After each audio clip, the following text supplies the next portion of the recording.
Hello friends, martial institute के YouTube channel में आपका फिर से स्वागत है। आज मैं आपको इस वीडियो में बताऊंगा लैपटॉप को किस तरीके से चेक करते हैं। अगर लैपटॉप में कोई भी प्रॉब्लम आ जाए, कोई से भी लैपटॉप हो, तो उसका बेसिक टेस्टिंग क्या है, तो किस किस तरीके से लैपटॉप को चेक करेंगे, आज ये इस वीडियो में मैं पूरा बताऊंगा। वीडियो को पूरा देखें, बहुत यूज़फुल वीडियो होने वाली है आपके लिए। और अगर वीडियो आपको अच्छी लगे लाइक ज़रूर करना फ्रेंड्स, ठीक है। सबसे पहले जो देखिए, लैपटॉप आपके पास कोई भी आता है डेड है, तो डेड को आप कैसे चेक करोगे? तो उसको चेक करने का तरीका ये होता है कि सबसे पहले आप इसकी पावर केबल को चेक करें। एडाप्टर है, सप्लाई पहुंचेगी जब भी ऑन होगा, उससे पहले नहीं होगा। तो आप ये पावर केबल को चेक करें कि ये हमारी ठीक है या नहीं है। इस पावर केबल को चेक करने का तरीका ये होता है, मल्टीमीटर को बर्जर रेंज पर रखोगे और बर्जर रेंज पर रखने के बाद फिर आप एक प्रो यहाँ लगाओगे इसके इस तरफ, और दूसरी कोई सी भी साइड लगाएं।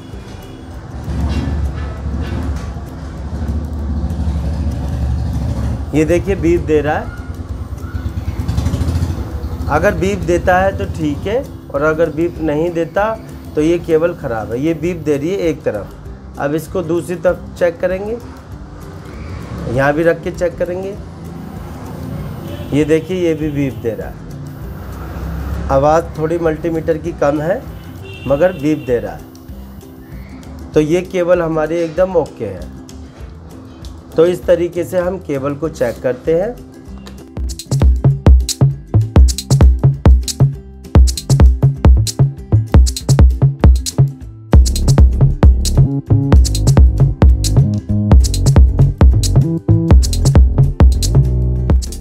तो अब हम इसका एडाप्टर चेक करेंगे। केबल चेक हो गई, एडाप्टर चेक करने के लिए ये हम लगाएंगे। लगाने के बाद मल्टीमीटर को 20 वोल्ट पर हम सेट करेंगे। सेट करने के बाद इसकी जो आउटपुट है यहाँ हम चेक करेंगे सप्लाई आ रही है या नहीं आ रही है। अगर ये सप्लाई यहाँ आ रही है, इस तरीके से देखिए,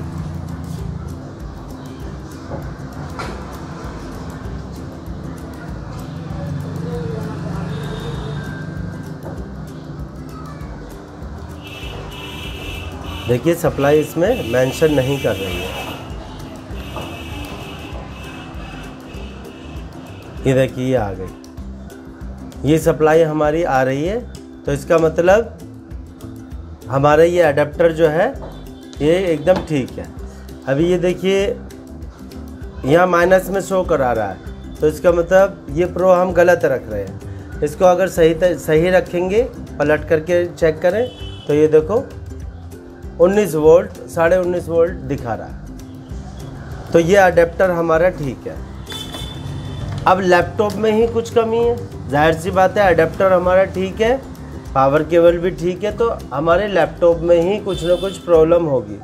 अब इसे लगाने के बाद लाइट ब्लिंक करती है। यहाँ अगर पावर लाइट मेंशन कर जाए तो समझो कि हाँ जी पावर ऑन है। इसके अंदर लैपटॉप के अंदर पावर आ रही है। ऑन करके देखोगे तो अगर ऑन फिर भी नहीं हो रहा तो आपको बोर्ड में खोल करके देखना पड़ेगा कि अगर बिल्कुल ऑन नहीं हो रहा है तो इसका बोर्ड खुलेगा। खुल करके इसका बोर्ड में देखा जाएगा कि प्रॉब्लम है क्या। अगर पावर आ रही है, ऑन नहीं हो रहा, तो अगर ऑन हो करके, अब ये दूसरी समस्या बता रहा हूँ। ये तो हो गया आपका लैपटॉप का पावर सेक्शन चेक करना। अब दूसरी समस्या क्या है, आपने इसे लगाया, लगाने के बाद ऑन किया, ऑन हो गया लैपटॉप। ऑन होने के बाद मगर डिस्प्ले पर कुछ भी नहीं आ रहा है।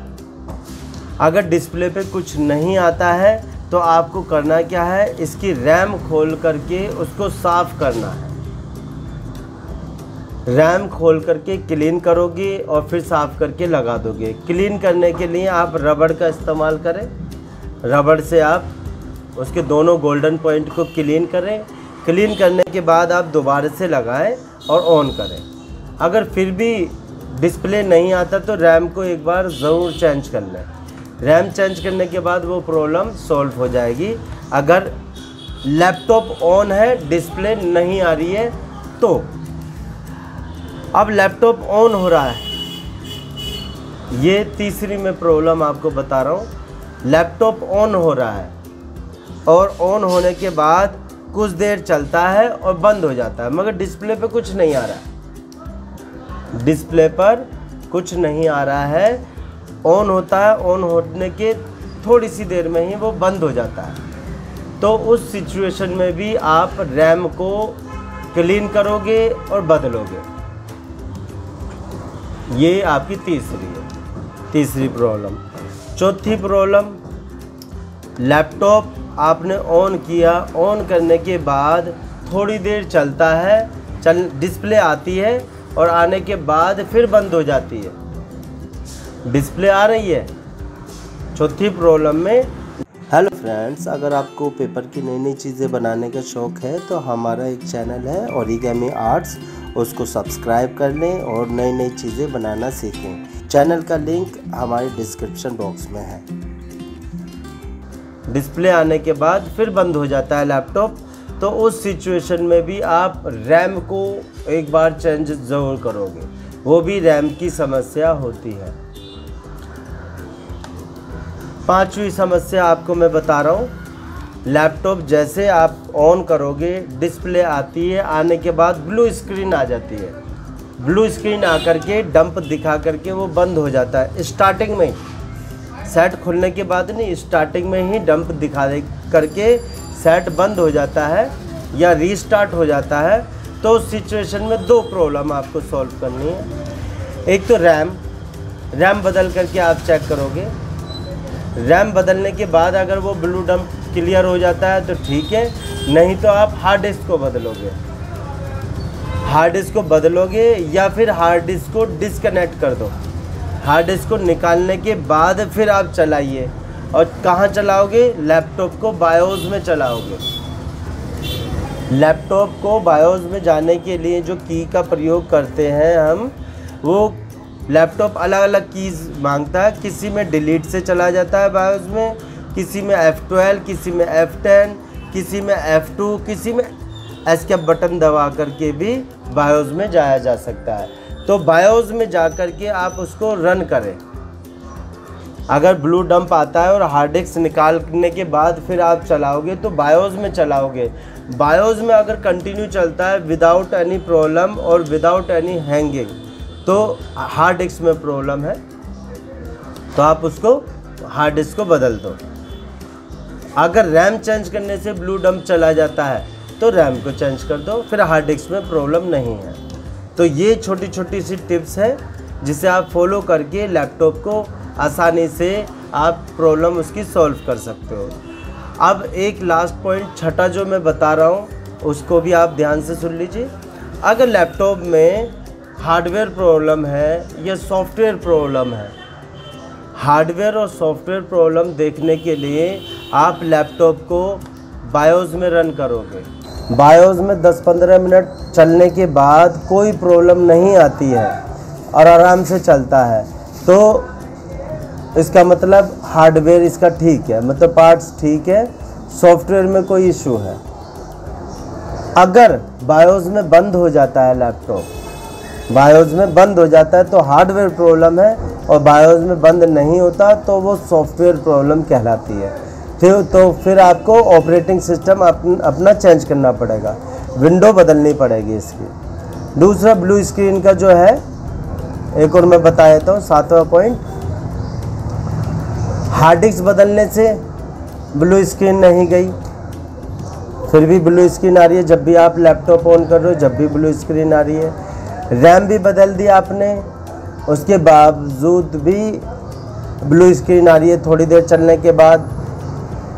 अगर इन दोनों को बदलने के बाद भी ब्लू स्क्रीन आती है तो फिर इसके लैपटॉप के मदरबोर्ड में प्रॉब्लम होती है, तो फिर मदरबोर्ड आपका रिपेयर होगा। मदरबोर्ड को खोलने के बाद उसके कंपोनेंट को चेक करो कहाँ क्या प्रॉब्लम है। या मॉइस्चराइज़र आ रहा है तो उसको वॉशिंग की जाती है लैपटॉप के बोर्ड को, केमिकल से क्लीन किया जाता है। एसीटोन जो होता है उससे अच्छी तरीके से क्लीन करके और एसएमडी मशीन से हल्की सी हीट दोगे, ज़्यादा नहीं देनी है, और फिर से आप करोगे तो वो अधिकतर प्रॉब्लम सॉल्व हो जाती है। ग्रीन चिप को भी इसी तरह से हम हल्की सी हीट देके क्लीन करके हम चालू कर सकते हैं, तो आधी से ज़्यादा प्रॉब्लम लैपटॉप की सॉल्व हो जाती है। जो मॉइस्चराइज़र की प्रॉब्लम होती है, डस्ट की प्रॉब्लम होती है, वो यहाँ से सॉल्व हो जाएगी। तो आई होप आप सभी को ये वीडियो अच्छी लगी होगी। इसमें जितने भी पॉइंट हैं अगर आप मेमोराइज़ कर लोगे, समझ लोगे, तो आप आराम से कोई सा भी लैपटॉप रिपेयर कर सकते हो। चिप लेवल की जानकारी के लिए हमारे चैनल पर और भी बहुत सारी वीडियो हैं जिसमें लैपटॉप के मदरबोर्ड के कंपोनेंट के बारे में बताया गया है। कंपोनेंट को किस तरीके से चेक करना है, किस तरीके से उसको चेंज करना है, डेड की कंडीशन क्या है, तो वहाँ आप जा कर के हमारे चैनल में जा कर के आप लैपटॉप की और भी वीडियो देख सकते हैं और लैपटॉप की बहुत सारी जानकारी ले सकते हैं। तो वीडियो अगर अच्छी लगी है फ्रेंड्स, लाइक एंड सब्सक्राइब ज़रूर करें। Thanks for watching.